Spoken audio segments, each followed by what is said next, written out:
저는 이 시간 룻의 헌신 위에 부으신 하나님의 은혜, 룻의 헌신 위에 부으신 하나님의 은혜라는 제목으로 하나님 말씀을 증거하려고 합니다. 룻기는 룻의 시부모님에 대한 이야기로 시작을 합니다. 룻의 시어머니가 되는 나오미라는 사람이 있는데, 이 나오미가 남편과 두 아들과 함께 유다 베들레헴에 살고 있었습니다. 그런데 그 땅에 흉년이 들었습니다.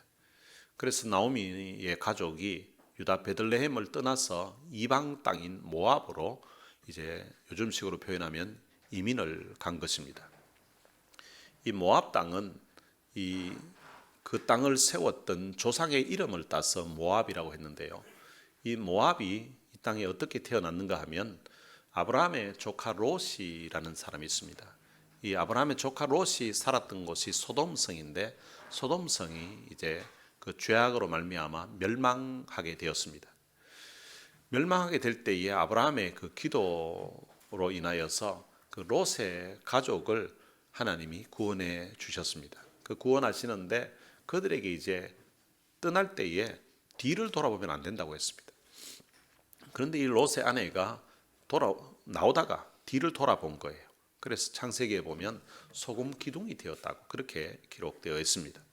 그러니까 롯의 부인이 죽은 것입니다. 롯이 그 성에서 나올 때에 두 딸과 함께 이제 목숨을 건진 거예요. 그런데 이 두 딸이 생각하기를 이제 자기들이 대를 이어야 되니까 아버지에게 첫날은 술을 먹여가지고 첫째 딸이 아버지와 동침을 하고, 그리고 그 다음 날은 또 아버지에게 술을 먹여 둘째 딸이 동침하고, 이렇게 해서 자식을 낳게 되는데, 그 첫째 딸이 낳은 아들이 바로 모압입니다. 그러니까 이 모압이라는 땅 자체가 이 하나님의 언약과는 거리가 먼, 그리고 믿음과는 거리가 먼 그런 지역이라고 할 수 있습니다. 그런데 이제 그곳으로 이민을 간 것입니다. 그곳에 가서 이민 가서 얼마 되지 않았는데 남편이 죽게 됩니다. 거기서 두 아들이 모압 여인을 이제 며느리로 삼게 되는, 그래서 이제 두 아들이 모압 여인들과 결혼을 하게 됩니다. 그런데 그곳에서 한 10년 정도 되었을 쯤에 이 두 아들이 또 죽게 됩니다. 그러니까 한 집안에 이제 과부만 셋 남은 거예요. 나오미 입장에서 보면 유다 베들레헴에서 흉년이 들어서 그래도 살아보겠다고 그냥 떠나온 것이 모압이었는데, 10년 이민 생활하면서 남편 죽고 두 아들 죽고 아들도 없는 가운데 며느리 둘만 남아있는 그런 상황입니다. 그러니까 10년 만에 다 잃어버린 거죠. 거기에다가 먹을 양식마저 바닥이 난 상황이었습니다. 그때에 베들레헴에 하나님이 양식을 주셨다는 소식을 이제 듣게 되었습니다. 그래 그 소식을 듣고 이 이방 땅에 이제 뭐 피부치가 없잖아요. 이방 땅에 이렇게 사는 것보다는 그래도 내 고향 땅으로 하나님이 임재해 계시는 그 땅으로 가야 되겠다고 마음을 먹습니다. 마치 탕자가 모든 것을 잃어버린 그 상태에서 궁핍한 때에 아버지 집을 생각하고 아버지께로 돌아가려고 하는 것과 같은 그런 상황인 것입니다. 이 나오미가 두 며느리에게 이제 자기는 돌아가겠다고 하니까 이 두 며느리들도 자기들도 따라가겠다고 하면서 나선 거예요. 근데 가는 도중에 이 나오미가 두 며느리에게 이야기합니다. 너희들은 너희 친정으로 돌아가라고. 그리고 너희들은 젊으니까 새로 결혼해서 그 새로 맞이한 그 남편의 위로를 받으면서 그렇게 살라고 했습니다.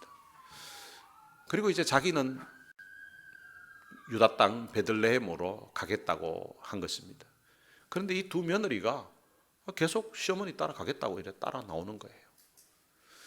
그 당시에는 이 며느리들이 시어머니와 함께 있으면서 결혼을 하려고 하면 어떤 상황에서 결혼할 수 있었는가 하면, 이스라엘에서는 계대 결혼이라고 해서 이제 시어머니에게 또 다른 아들이 있으면, 그러니까 시동생과 결혼을 하게끔 했습니다. 시동생이 없잖아요. 그러면 시어머니가 시집을 가가지고 다시 이제 자식을 낳든지 뭐 이런 상황이 돼야 돼요. 그래서 이 나오미가 며느리에게 그 상황을 이야기합니다. 지금 내 뱃속에 아이가 있은들 그 아이가 언제 자라서 너희들이 남편을 맞이하겠냐고. 그리고 또한 내 배에 복중에 아이도 없고, 그리고 내가 언제 결혼을 해서 자식을 아들을 낳아서 너희들이 결혼할 수 있겠냐고. 나는 나이 많기 때문에 지금 결혼할 그런 상황도 안 된다고. 그러니까 나 따라와 봐야 아무 소망이 없다고 그렇게 이야기합니다. 그러니까 돌아가라고 했습니다. 그때 큰 며느리는 이제 이 나오미 곁을 떠나갑니다. 그런데 작은 며느리는 그래도 따라가겠다는 거예요. 어느 정도로 의사표현을 하는가 하면, 내게 어머니를 떠나며 어머니를 따르지 말고 돌아가라고 강권하지 마십시오. 어머니께서 가시는 곳에 나도 가고, 어머니께서 머무시는 곳에서 나도 머물겠습니다. 어머니의 백성이 나의 백성이 되고, 어머니의 하나님이 나의 하나님이 될 것입니다. 어머니께서 죽으시는 곳에서 나도 죽어서 거기 묻힐 것입니다. 만일 내가 죽는 일 외에 어머니를 떠나면 여호와께서 내게 벌을 내리시고 더 내리시기를 원합니다. 그럼 이 정도 표현을 하니까 어떻게 방법이 없잖아요. 어머니 가시는 곳에 같이 따라가서 죽는 때도 거기서 묻히겠다 그러고 이러니까 더 이상 만류할 수 있는 그런 상황이 아닌 거예요. 그래서 자기 며느리 룻을 데리고 이제 드디어 베들레헴에 도착했습니다. 베들레헴에 도착했더니 베들레헴에서 이 나오미가 상당히 아마 많이 알려져 있었던 사람 같아요. 거기 나오미를 보고서 사람들이 모두가 다 이러기를, 이 사람 나오미가 아니냐고 이러면서 다들 반가워하는 거예요. 그때 나오미가 그들에게 이야기합니다. 나를 나오미라고 부르지 말라고, 나를 마라라고 부르라고. 이 나오미라는 이름 뜻이 무엇인가 하면 기쁨이라는 뜻입니다. 자기를 아는 사람들 보고 와 이거 기쁨이 아니냐고 막 하면서 반가워하니까, 나 기쁨이라 하지 마라. 마라가 무엇인가 하면 쓰다는 뜻이에요. 괴롭다는 뜻이에요. 나를 아예 기쁨이라 부를 것이 아니라 나를 괴로움이라고 불러라. 왜냐하면 전능자가 나를 심히 괴롭게 하였다고. 내가 풍족하게 나갔는데, 그런데 여호와께서 나로 비어서 거짓골 되어서 돌아오게 하셨다고. 전능자 여호와께서 나를 징벌 하셨고 전능자가 나를 괴롭게 하셨는데 너희가 어찌 나를 나옴이라고 기쁨이라고 부르느냐라고 했습니다. 그럼 이 나오미는 자기 인생에서 일어난 그 일들을, 그러니까 그가 이민을 가서 그리고 지금 돌아온 이 순간까지의 일들을 돌아보면서 자기 인생을 해석하면서 내 인생 정말 괴로운 인생이었다고 이렇게 해석을 한 거예요. 우리가 어떤 사건을 볼 때에 한 부분만 보는 방법이 있고요, 그리고 전후 전체를 넓게 보는 방법이 있습니다. 이런 그림도 보면 어떤 그림은, 작은 그림은 가까이서 이렇게 봐야만 이렇게 제대로 그 그림이 어떤 그림인지를 알 수 있는 그림이 있는가 하면, 또 어떤 그림은 이게 너무 큰 그림은 멀리서 봐야 이 그림이 한꺼번에 이렇게 들어옵니다. 한인타운에 가면 그 윌셔길에 어떤 건물에는 보면요, 그 건물 벽에 벽 전체에 그림이 있어요. 그런 그림은요, 건물 가까이 가서 위로 이렇게 보면 이게 도대체 무슨 그림인지 파악이 안 됩니다. 그런데 저 멀리서 차를 타고 오면서 빌딩을 탁 보잖아요. 차를 타고 오면서 보는데도 그 빌딩 전체에 그림이 있기 때문에 그냥 한눈에 그림이 무슨 그림인지 확 들어오는 거예요. 우리가 인생을 볼 때에도 우리 인생에 닥쳤던 몇 년간의 어떤 일, 며칠간의 일, 그것만 딱 보고 와 진짜 내 인생 끝났구나, 내 인생 정말 너무 괴로운 인생이다 이렇게 해석할 것이 아니라 인생을 좀 넓게 멀리 전체를 봐야 된다는 것입니다. 예를 들면 요셉이라는 사람이 있는데, 이 요셉이 17세에 애굽의 종으로 팔려갑니다. 애굽의 종으로 팔려가서 한 10년의 세월을 종살이를 합니다. 종살이 하는 것에서 좀 살만한가 싶었더니 이제 억울한 누명을 쓰고 감옥에 가서 약 한 2년 3년 정도의 세월을 보냅니다. 그래서 합쳐서 13년의 세월을 청춘을 종살이로 그리고 감옥살이로 보내게 됩니다. 여러분, 한국에서 남자들 군대 가서 2년간, 또 옛날에 가셨던 분은 3년간 군대 가서 3년 썩는다고 이렇게 표현하시는 분이 있습니다. 요셉의 그 청춘을 17살에서 30세의 그 인생의 피크 타임인 그 시간을 썩는 세월로, 참 의미 없이 보낸 세월로 이렇게 보는 경우도 있지만, 시편 105편 19절에서는 하나님이 그를 말씀으로 단련했다고 이렇게 말하고 있습니다. 13년의 세월이 그냥 개고생하면서 의미 없이 보낸 것이 아니라 하나님께서 요셉이라는 한 인생을 애굽의 총리로 만들기 위해서, 그리고 또한 그 당시 애굽뿐만 아니라 이스라엘 백성들을 구원하시기 위해서 하나님께서 그를 단련하는 기간이었다고 이렇게 말씀하고 있습니다. 요셉이 애굽의 총리가 되려고 하면요, 요즘처럼 유학 가는 비자 받아가는 그런 제도가 없었기 때문에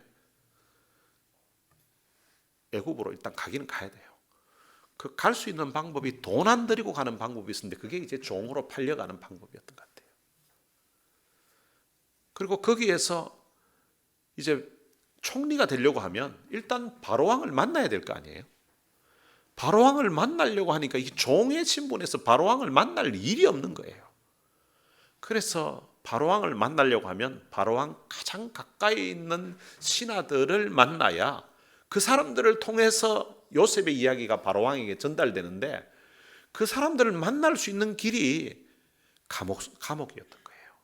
거기서 억울하게 누명 쓰고, 아니면 잘못해가지고 거기 왔다가 다시 복직하게 되면 왕을 만날 수 있으니까, 그래서 감옥으로 보냈던 것 같습니다. 요셉에게 있어서 13년의 그 기간 생각하면 인생에 있어서 나름 긴 시간이었고 고통스러운 기간이었지만, 그러나 하나님이 큰 계획 속에 애굽의 총리로 만들기 위해서 반드시 거쳐야 되는 그런 과정에 불과했던 것입니다. 여러분들이 여러분들의 인생을 볼 때에도 좀 큰 그림으로 보실 수 있게 되시기를 바랍니다. 여러분들의 삶의 인생을 살아가다가 기쁜 일이 있을 때에 하나님께 감사하고 그 기쁜 일 자체를 즐길 수 있게 되시기를 바랍니다.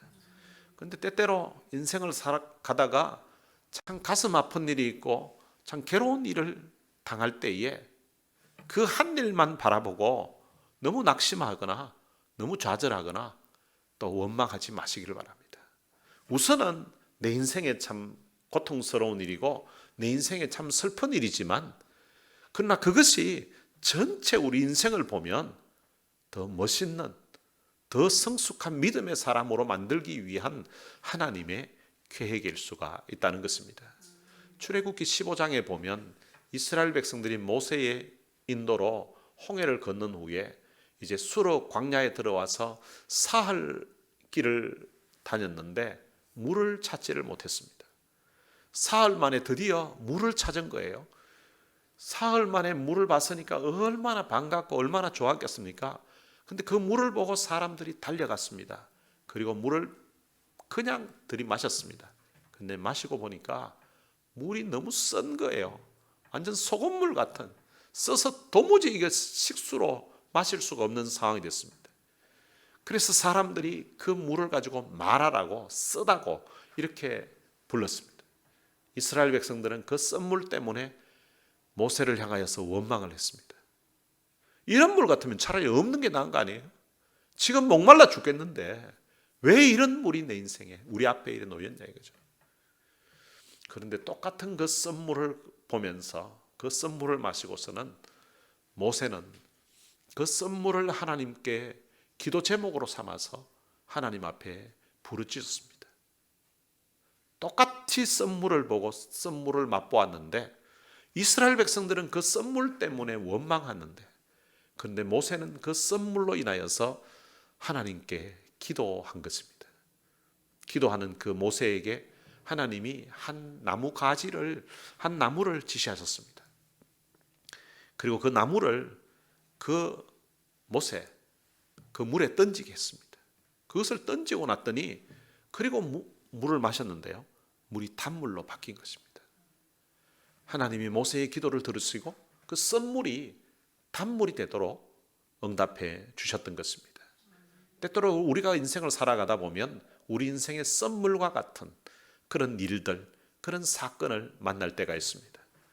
그때에 이스라엘 백성들처럼 썬물 때문에 원망하지 말고 모세와 같이 그 썬물을 기도 제목으로 삼아서 하나님 앞에 기도할 수 있게 되시기를 바랍니다. 그러면 모세의 기도를 들어주셨던 그 하나님이 여러분들의 기도를 들어주실 것입니다. 그래서 여러분들의 인생의 앞에 놓여있는 그 썬물을 단물로 바꾸어 주실 것입니다. 오늘 본문에 나오는 이 나오미와 룻은 정말 그 인생을 보면 너무나 썬물과 같은 그런 인생이었습니다. 나오미 같은 경우에는 이민 갔다가 남편 죽고 10년 만에 두 아들이 죽었습니다. 그리고 룻 같은 경우에는 자기 땅에 살다가 이민 온 한 남자를 만나서 결혼을 했는데, 그런데 남편이 죽은 거예요. 그리고 자기에게는 시어머니밖에 없는 그런 상황이 됐습니다. 이 남편 죽고 없는 이제 과부로 살아야 되는 이 룻과, 그리고 시어머니는 남편도 죽었고 두 자식마저 죽은 그런 상황이었습니다. 자, 그러한 때에 이 시어머니가 되는 사람이 자기는 자기 본국으로 돌아가겠다는 거예요. 그러면서 자기 보고는 새 출발하라고 합니다. 그리고 자기에게 동서도 있었는데 그 동서도 이제 새 출발하라고 하는데, 근데 이제 그 동서는 새 출발하라고 하니까 제일 처음에는 좀 따라가더니 그냥 이제 자기 나라에 남겠다고 하고 떠나갔습니다. 그런데 성경에 보면 이 룻은 그 나오미를 붙쫓았다고 그렇게 기록되어 있습니다. 바짝 따라붙었다는 거예요.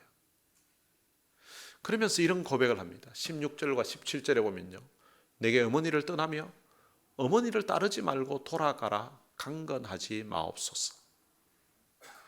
어머니께서 가시는 곳에 나도 가고 어머니께서 머무시는 곳에서 나도 머물겠나이다. 어머니의 백성이 나의 백성이 되고 어머니의 하나님이 나의 하나님이 되시리니 어머니께서 죽으시는 곳에서 나도 죽어 거기 묻힐 것이라. 내가 만일 죽는 일 외에 어머니를 떠나면 여호와께서 내게 벌을 내리시고 더 내리시기를 원하나이다. 여러분, 너무나 놀라운 고백 아닙니까? 여러분, 친정엄마도 아니고 시어머니 따라가겠다고, 그것도 자기 나라도 아니고 이민을 가야 되는 상황인데 이 시어머니 따라서 가서 거기에서 살다가 죽겠다는 거예요. 그리고 시어머니가 믿는 그 하나님을 자기도 믿겠다는 것입니다. 룻의 이 고백이 그의 인생과 시어머니의 인생을 바꾸어 놓게 됩니다. 룻의 이 고백은 자기 인생을 시어머니와 그리고 하나님께 걸겠다는 거예요. 자기 인생을 시어머니와 하나님께 맡기겠다는 것입니다. 자기 인생을 시어머니와 그 하나님께 헌신하겠다는 것을 고백하는 것입니다. 여러분, 이 헌신이라는 것은 자기 몸을 드리는 것을 헌신이라고 합니다. 자기 자신을 완전히 희생하는 것이죠. 자기 인생을 송두리째 드리는 것을 헌신이라고 합니다. 우리가 결혼을 할 때에 남자가 한 여자에게 헌신한다고 표현합니다. 그 헌신한다는 말은 정말로 사랑하기 때문에 한다는 말을 할 수가 있는 것입니다. 룻은 시어머니가 믿는 그 하나님을 사랑했기 때문에 그 하나님께 자기 인생을 걸고 헌신을 다짐을 합니다. 여러분, 이 헌신은 결코 쉬운 일이 아닙니다. 그리고 결코 간단한 일도 아닙니다. 이 헌신은 정말 위대한 것입니다. 그래서 헌신에 대한 이야기를 들으면 사람들이 감동을 받게 되는 것입니다. 참된 헌신은 죽을 각오를 하는 것입니다. 그래서 룻은 어머니께서 죽으시는 곳에서 나도 죽어 거기에 묻힐 것이라고 이렇게 고백을 합니다. 내가 만일 죽는 일 외에 어머니를 떠나면 여호와께서 내게 벌을 내리시고 더 내리셔도 괜찮다고 이렇게 고백을 합니다. 이 룻은 죽음을 각오하고 시어머니에게, 그리고 시어머니가 믿는 하나님께 자기 인생을 헌신하였습니다. 그리고 어머니의 하나님이 나의 하나님이 되시리니라고 그렇게 고백을 합니다. 시어머니가 믿는 그 하나님을 이제는 나의 하나님으로 믿고 헌신하겠다는 것입니다. 여러분, 이 룻은 사실 이 이스라엘 그 언약 백성 안에서 본다면 정말 보잘것없는 여인입니다. 룻은 그 롯이 그의 딸을 통하여서 낳은 그 모압이라는 사람의 후손이에요. 그러니까 하나님의 은혜, 하나님의 언약, 하나님의 계획과는 어쩌면 거리가 먼 그런 사람이라고 할 수 있습니다.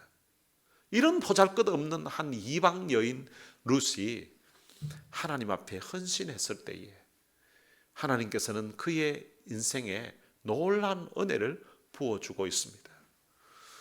룻이 결단하고 헌신했던, 룻이 믿었던 이 하나님이 어떤 하나님인가 하면 그의 시어머니 나오미가 믿었던 하나님입니다. 그러면 그 시어머니 나오미가 믿었던 하나님은 어떤 하나님인가 하면 오늘 본문 20절에 보면 나오미는 자기가 믿고 있는 그 하나님을 표현하면서 전능자라고 표현했습니다. 그리고 21절에서도 하나님을 가리켜서 전능자라고 표현합니다. 나오미는 그 인생에 남편 잃고 두 아들을 마저 잃는 그런 참 쓴 인생을 살았지만, 정말로 인생의 괴로움을 경험하면서 살았지만, 그는 그 하나님이 전능자라고, 하나님은 전능하신 하나님이란 사실을 그가 믿고 신앙생활을 했던 것입니다. 전능자이신 하나님께 이 룻이 자기 인생을 걸었던 것입니다. 자기 인생을 헌신했던 것입니다. 그랬더니 이 전능하신 하나님이 룻의 그 쓴 인생, 남편 잃고 그 인생의 참 괴로움 가운데 있는 그 인생을 기쁨의 인생으로 변화시켜 주신 것입니다. 창세기에 보면 하나님을 가리켜서 전능자라고 표현한 곳이 3번 나옵니다. 그런데 이 3번 다 가보면 그 공통적인 것이 있는데요. 그 전능자라고 나오는 곳마다 거기에 참 쓴 인생을 살았던 사람들이 나오는데, 그 쓴 인생, 그 고통스러운 그런 인생을 살았던 사람들이 하나님께서 기쁨의 인생으로 변화시켜 주시는 그런 은혜가 부어졌다는 사실입니다. 창세기의 첫 번째로 하나님이 전능한 하나님이라고, 전능자라고 표현한 것이 창세기 17장에 나옵니다. 17장 1절에 보면 아브라함이 99세 때에 여호와께서 아브라함에게 나타나서 그에게 이르시되 나는 전능한 하나님이라. 너는 내 앞에서 행하여 완전하라 라고 말씀하셨습니다. 하나님은 아브라함이 99세 때에 나타나셔서 나는 전능한 하나님이라고 이렇게 말씀하셨습니다. 그리고 그에게 하신 약속이 있는데 아들을 주시겠다고 약속을 했습니다. 여러분, 그 당시 아브라함의 부인 되는 사레가 몇 살이었는가 하면 90세였습니다. 사레는 이미 맨스가 끊어진 상황이었습니다. 그리고 아브라함도 자기가 생산할 수 있는, 자식을 낳을 수 있는 능력이 끊어진 그런 상태였습니다. 그럴 때에 하나님이 아브라함에게 나는 전능한 하나님이라고, 모든 것이 가능한 하나님이라고 하시면서 아들을 주겠다고 약속하셨습니다. 그리고 그 다음 해에 아브라함과 사라에게 하나님이 아들을 주셨습니다. 그때 태어났던 그 아들의 이름이 무엇인가 하면 이삭입니다. 이삭의 뜻이 있는데요, 웃음이라는 뜻입니다. 여러분, 사라의 그 얼굴에 하나님이 웃음을 주신 거예요. 여러분, 사라의 인생을 생각해 보면 정말 한평생 아들 하나, 아니 자식 하나 못 낳아서 정말로 얼굴에 웃음이 사라졌던 사람입니다. 오죽 답답했으면 하나님이 자식 준다고 하니까 이민도 가고, 하나님이 자식 안 주니까 첩을, 자기 몸종을 첩으로 남편 방에 들여보냈습니다. 여러분, 그 정도 되면 이 얼마나 참 답답했으면 자기 젊은 몸종을 남편의 방에 들여보냈으니까 얼마나 참 가슴 아픈 상황이겠습니까? 그렇게 해서 임신이 되니까 저게 내 자식 될 줄 알았거든요. 자기 종이니까. 그런데 이 종년이 자식 임신을 하더니 이 태도가 바뀌어졌네. 지가 안주인인 것처럼 행세를 하는 거예요. 아니, 사랑받으면 그게 최고지 이래가지고 하는데, 거기다가 또 아들 나오니까 이게 막 진짜 지가 안주인 된 것처럼 살다 세상에 더러워서 이런 꼴 못 보겠는 거예요. 너무 속이 상한. 그 이후로 아마 사라의 얼굴에 웃음이 사라진 것 같아요. 웃음 사라졌던 그 사라의 얼굴에 이 전능하신 하나님이 웃음을 주신 것입니다. 혹시 여러분들의 인생에 요즘 웃음이 사라지신 분이 있으십니까? 전능하신 하나님께서 여러분들의 얼굴에도 웃음을 주시기를 주님의 이름으로 축원합니다. 그리고 창세기의 두 번째로 전능한 하나님이 나오는 곳이 창세기 43장입니다. 43장 14절에 보면 전능하신 하나님께서 그 사람 앞에서 너희에게 은혜를 베푸사 그 사람으로 너희 다른 형제와 베냐민을 돌려보내게 하시기를 원하노라. 내가 자식을 잃게 되면 이러리로다. 여러분, 이 말씀은 야곱이 한 말인데요, 야곱이 그의 아들 베냐민을 이제 애굽에 보내면서 하는 말이에요. 야곱의 인생을 보면 정말 험악한 세월을 살았던 사람입니다. 그는 뱃속에서부터 형보다는 먼저 바깥에 나가려고 하다가 형이 먼저 나가니까 형의 나가는 발꿈치를 잡고 당겼던 사람이 이 야곱이었습니다. 어쩌면은 그는 어릴 적부터 자기가 형이 못되었다는 그 사실 때문에 늘 가슴 아픔 가운데 살았던 사람이에요. 그러다가 형의 장자의 명분을 팥죽 한 그릇에 사기도 하고, 나중에는 아버지가 마지막으로 축복해주는 그 기도를 자기가 그냥 아버지 속이고 어머니와 작당해가지고 축복 기도를 받았습니다. 그런데 그 사실을 형이 알게 된 거예요. 그랬더니 형이 혼잣말로 중얼거리기를 아버지 돌아가시고 나면 동생 저 새끼라고 했는지는 모르겠는데 하여튼 동생도 죽이겠다고 그렇게 이제 한 거예요. 그런데 그 이야기를, 그 혼자 중얼거리는 그 소리를 어머니가 들은 거예요. 야, 어머니가 듣고는 저 남편 죽고 나면 저 아들도 죽겠구나, 줄초상 나겠구나, 이렇게 해서 외삼촌 집으로 이제 보냈습니다. 어려서는 형을 두려워하면서 지냈습니다. 그리고 외삼촌 집에 가서는 외삼촌을 두려워하면서 지냈습니다. 나중에는 야반 도주해 가지고 나오는데요, 외삼촌이 따라와서 어떻게 자기에게 해꾸지를 할까봐 그 외삼촌을 두려워했습니다. 그런데 하나님이 외삼촌의 그 문제를 해결해 줬습니다. 외삼촌 문제 해결하고 나면 이제는 두려움이 없을 줄 알았는데, 종들을 보냈더니 형이 400명의 사람을 거느리고 자기에게로 지금 오고 있다는 거예요. 20년 전에 형의 축복을 가로챘던 그 사건이 생각이 나서 그때 형이 자기를 죽이려고 했던 그 일이 떠오른 거예요. 외삼촌 문제 해결되고 나니까 이제 형이 또 두려운 거예요. 그리고 형 문제가 어느 정도 해결됐다 싶더니 나중에는 이제 세겜 땅에서 자기 두 아들이 사고를 쳤는데 세겜에 있는 남자들 다 죽여버린 거예요. 이러니까 세겜 사람들을 두려워했습니다. 그리고 나서는 요셉을 잃어버린 그 슬픔 가운데 지냈습니다. 요셉이 잃었다 싶어서 슬픔 가운데 있었더니 또 유다는 또 가출을 해버렸습니다. 자, 그리고 나서 지금 말씀드리고 있는 이 상황에 이 전능한 하나님이라고 고백할 당시에는 이제 기근으로 인하여서 먹을 양식이 없어서 걱정이고요. 거기에다가 더 양식을 사오려고 했더니 베냐민을 데려오라는 거예요. 베냐민을. 요셉을 잃어버린 경험이 있기 때문에 이 베냐민마저 잃을까 싶어서 그거는 못 놓겠다고 하면서 버팅겼는데 근데 양식이 바닥이 난 거예요. 이제는 베냐민을 보내지 않으면 여기서 베냐민과 함께 굶어 죽을 그런 상황이 된 거예요. 그래서 베냐민을 이제 내려놓으면서 베냐민을 보내면서 이 야곱이 고백하기를 하나님은 전능하신 하나님이라고 고백을 한 거예요. 전능하신 하나님께서 너희 형제들과 베냐민을 돌려보내 주실 것이라고 고백을 한 거예요. 그러면서 베냐민을 내려놓았습니다.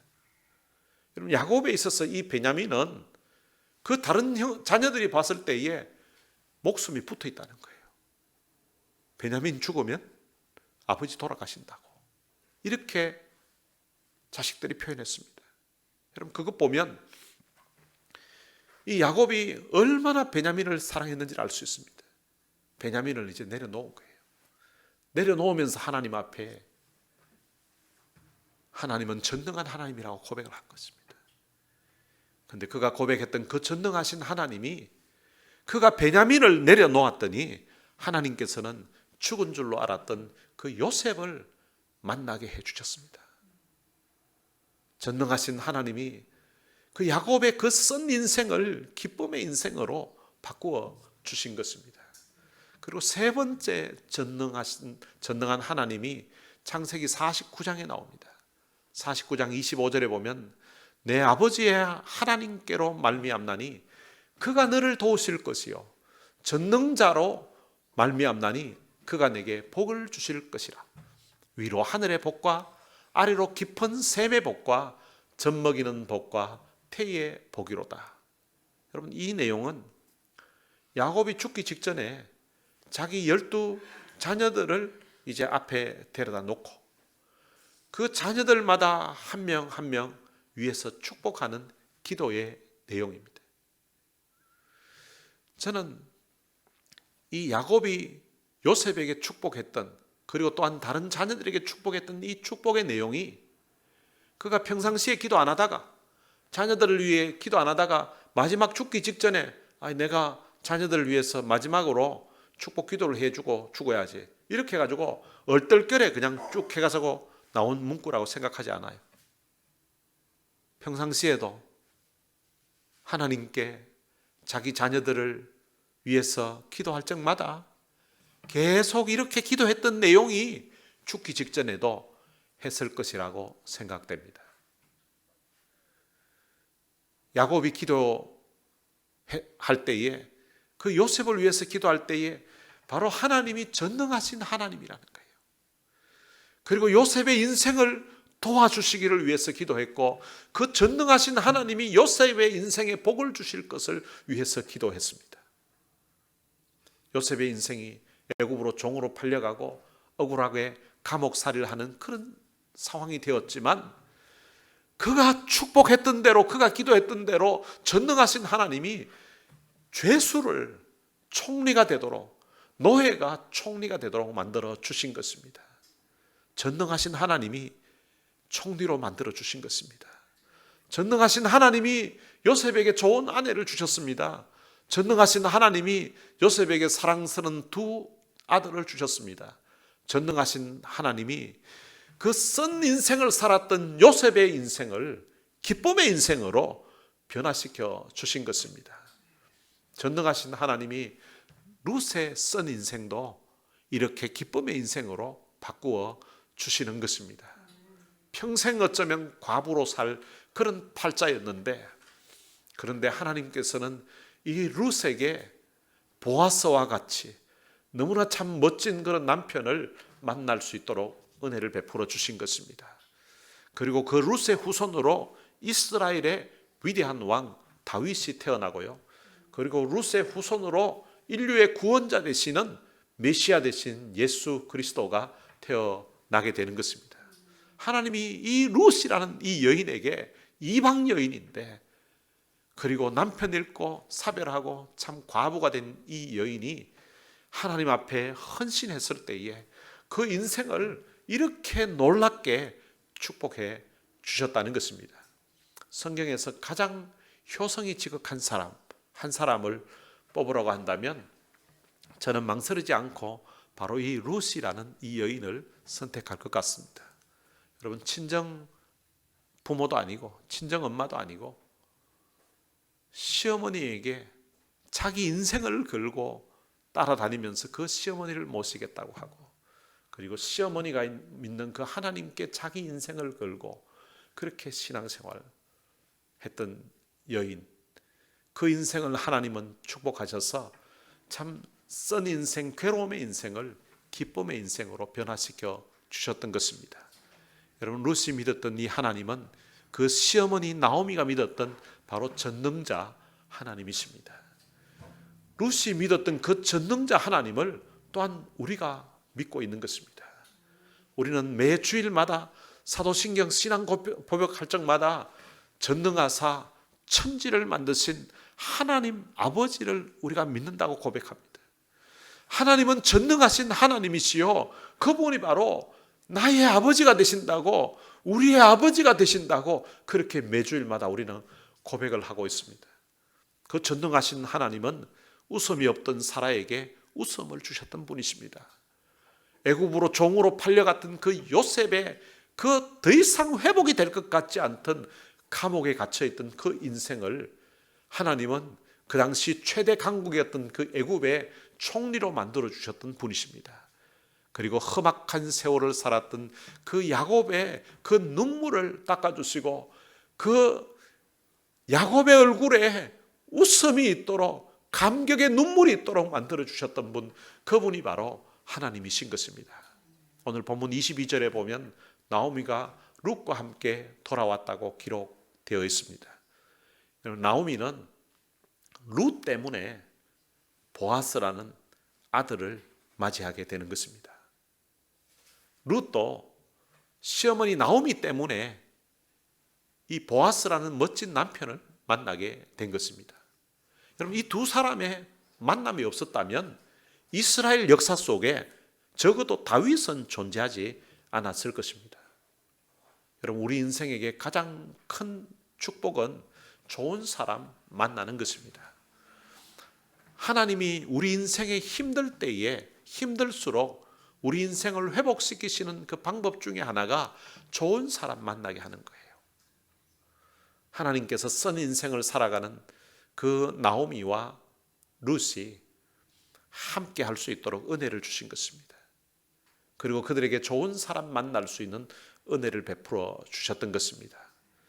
여러분, 우리의 쓴 인생이 달콤한 인생으로 바뀌어지려면 좋은 사람을 만나야 되는데, 좋은 사람 만나는 것도 중요하지만 그것보다 더 중요한 것은 그 만남을 축복된 만남으로 지속해야 된다는 것입니다. 그러기 위해서는 우리 인생에 초청해야 되는 분이 있습니다. 그분은 바로 전능하신 하나님이십니다. 여러분, 저는 나오미가 좋은 며느리 만났기 때문에 그의 인생이 기쁨의 인생으로 바뀌었다고 생각하지는 않습니다. 룻이 좋은 시어머니 만났기 때문에 그 쓴 인생이 기쁨의 인생으로 바뀌었다고 생각하지 않습니다. 전능하신 하나님께서 그들 사이에 계셔서 그들에게 은혜를 부어주셨기 때문에 그들의 쓴 인생이 기쁨의 인생으로, 행복한 인생으로 바뀌었다고 믿습니다. 여러분, 가끔 TV에 보면 너무나 멋진, 너무나 잘생긴 그 드라마 주인공과 그리고 또 너무나 이쁜 그런 주인공이 둘이 결혼하는 그런 모습을 볼 때가 있습니다. 꼭 같이 드라마를 안 했더라도 참 사람들에게 존경과 사랑을 받는 그런 연예인들, 누가 봐도 잘생겼고 누가 봐도 이쁜 여자가 너무 잘 어울리는 그런 사람들이 드라마에서는 너무 매력적인 사람들이었는데 그들이 결혼하는 그런 모습을 보게 되는데요. 그런데 불과 몇 년 지나지 않아서 그들이 이혼했다는 소식을 또한 TV를 통해서 접할 때가 있습니다. 세상의 모든 것을 가진 사람들인데, 거기에다가 사람들의 사랑과 인기를 받고 있는 사람들인데, 그런데 저둘이 살면 행복하게 잘 살 것 같았는데 얼마 되지 않아서 이혼을 하는 그런 모습을 볼 때가 있습니다. 여러분, 그 만남에 하나님의 은혜를 부어주셔야 그 만남 자체가 축복된 만남이요 은혜로운 만남으로 지속될 수가 있는 것입니다. 22절에 보면 나오미가 모압 지방에 그 며느리와 함께 돌아왔는데요, 그들이 보리 추수 시작할 때에 베들레헴에 이르렀다고 기록하고 있습니다. 이스라엘에서는 추수를 할 때에 이삭이 떨어지게 되면 그것을 줍지 못하게 했습니다. 주인으로 하여금 줍지 못하게 한 이유가 있는데, 가난한 사람들이 그 이삭을 주어서 생계를 이어갈 수 있도록 하기 위해서 하나님의 자비를 베푸는 방법이었습니다. 그런데 그들이 도착한 때가 보리추수 시작할 때라는 것입니다. 여러분, 두 사람이 부지런히 들에 나가서 밭에 나가서 이삭 떨어진 것만 주어도 먹고 사는 일에는 걱정하지 않아도 되는 그런 상황이 된 것입니다. 하나님의 품으로 돌아오자마자 하나님께서 그들에게 은혜를 베풀고 있다는 것을 보여주고 있는 것입니다. 마치 탕자가 돌아왔을 때에 그 반겨주셨던 그 아버지처럼 이 루시 그리고 나오미가 그 베들레헴으로 하나님 언약의 땅으로 돌아오자마자 추수할 곡식을 이제 이삭을 주어서 살아갈 수 있도록 살 길을 마련해 주고 있다는 것입니다. 남편 잃어버리고 정말로 평생 과부로 살 것 같은 그런 썬 인생을 살아야 했던 그 룻에게 하나님이 그에게 은혜를 부어주고 있는 것입니다. 여러분, 우리가 믿는 하나님은 바로 전능하신 하나님이십니다. 우리가 믿는 하나님은 이렇게 하나님께로 돌아가기만 하면 살 길을 열어주시는, 은혜를 부어주시는 너무나 좋으신 하나님이십니다. 혹시 여러분들이 목욕탕이나 찜질방에 가서 이런 문구를 보신 적이 있을 것입니다. 맡기지 않은 물건은 책임지지 않습니다. 여러분, 목욕탕 주인도 찜질방 주인도 맡기지 않은 물건은 책임지지 않겠다는 것입니다. 여러분, 하나님도 맡긴 것만 책임지십니다. 내 힘으로 살겠다고 하면 그래, 네 마음대로 한번 살아보라고 하나님 내버려 두십니다. 그런데 우리의 인생을 하나님께 맡기면 하나님이 우리 인생을 책임져 주시는 것입니다. 여러분, 우리가 하나님께 맡기는 것은 기도로 우리가 맡길 수도 있고요, 그리고 또한 우리 인생을 하나님 앞에 헌신하는 것입니다. 룻처럼 하나님 앞에 우리 인생을 헌신하면 하나님께서 우리 인생을 맡아서 책임져 주시는 것입니다. 룻에게 임했던, 룻에게 부어주셨던 이 하나님의 은혜가 여러분들의 삶에도 부어지게 되시기를 주님의 이름으로 축원합니다. 오늘 찬양을 한 곡 같이 부르겠습니다. 나의 아버지라는 찬양입니다. 룻은 남편 죽고 시어머니랑 살기 위해서 시어머니가 살고 있는 그 유대 땅으로 가겠다고 이민을 가게 됩니다. 이 남편 죽은 젊은 과부가 도대체 하나님께 어떤 은혜를 받았길래 남편은 죽었음에도 불구하고 그 하나님 믿겠다고 이민을 가서 가는 이 모습을 보면 도대체 무슨 은혜를 주셨는지 너무 궁금한 거예요. 그래서 천국 가면 룻 만나면 한번 물어보고 싶어요. 나중에 일 말고 남편 죽고 나서 아니 도대체 무슨 은혜를 하나님이 부어주셔서 그 하나님 믿겠다고 이민까지 가면서 그렇게 따라가냐고. 아니 친정엄마도 아니고 시어머니 따라가서 어떻게 그렇게 갔냐고 한번 물어보고 싶어요. 아마 룻은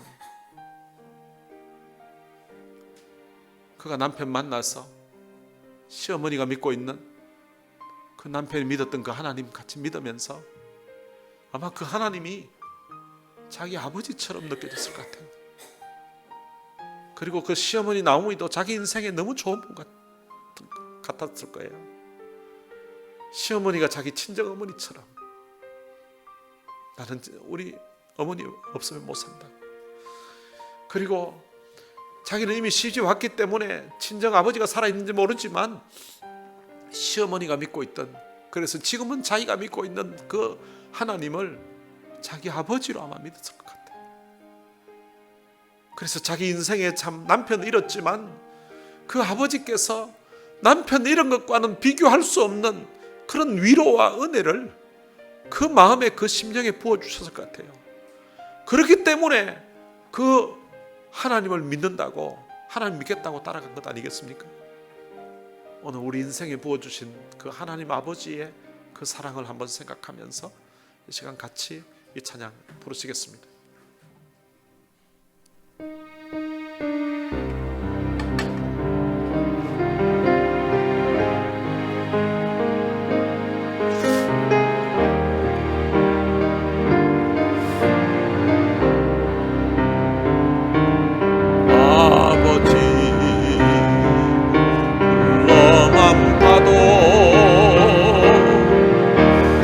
사랑의 눈물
인터넷에 나의 아버지 이 찬양했던 곡을 올려놓았었는데요.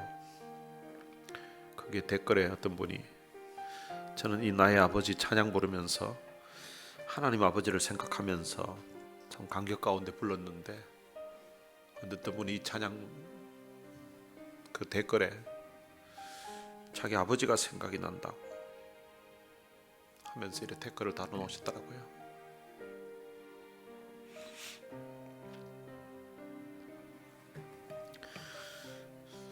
저도 오늘은 이 찬양 부르는데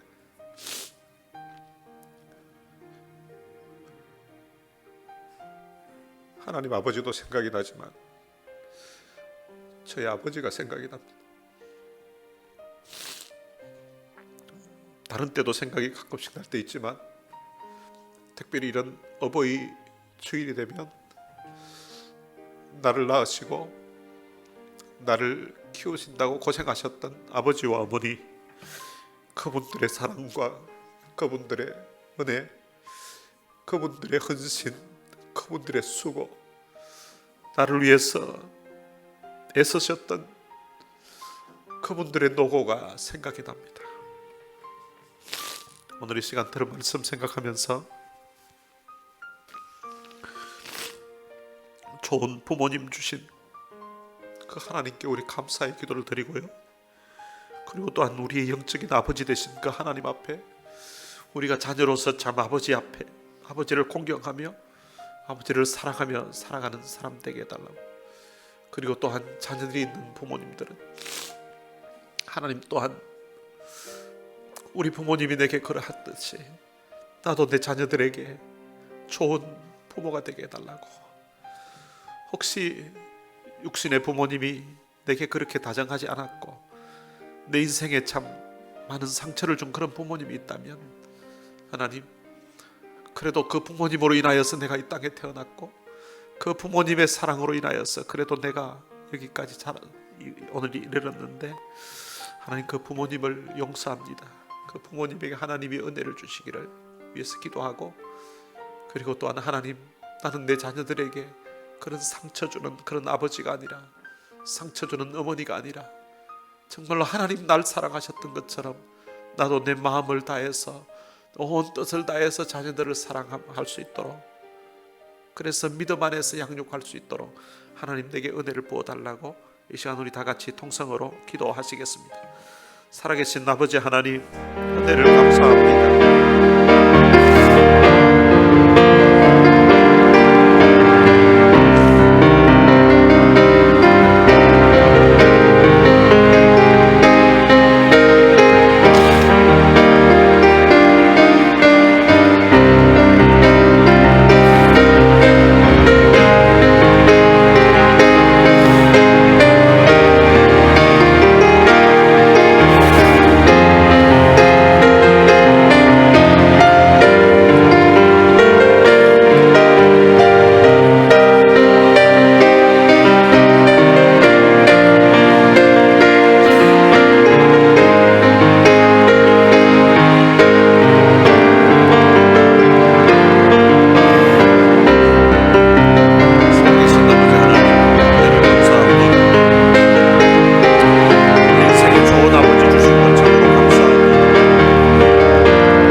아버지 은혜를 감사합니다. 참 선 인생을 기쁨의 인생으로, 괴로움의 인생을 참 행복한 인생으로 바꾸시는 그 전능하신 하나님을 루시 믿었던 것처럼, 나오미가 믿었던 것처럼 오늘 우리들도 그 하나님을 믿는다고 늘 고백하며 그 하나님이 우리의 아버지라고 고백하며 살아갈 수 있도록 해주신 것 참으로 감사합니다. 그 전능자 하나님이 오늘 우리의 아버지가 되셔서 오늘 우리 인생 가운데 경험하는, 우리 인생 가운데 부딪히는 그런 쓴 물과 같은 그런 괴로움의 그런 일들이 하나님 앞에 기도함으로 말미암아, 하나님 앞에 우리 인생을 맡김으로 말미암아 기쁨으로 변화되는 그런 역사가 있게 하여 주옵소서. 우리 주 예수 그리스도의 은혜와 하나님의 무한하신 사랑과 성령님의 위로교통 충만하심이 선 인생을 기쁨의 인생으로 바꾸시는 그 전능하신 하나님께 우리의 남은 삶을 맡길 것을 하나님 앞에 결단하는 하나님의 귀한 자녀들 머리 위에 이제로부터 영원토록 함께 있을지어다. 아멘.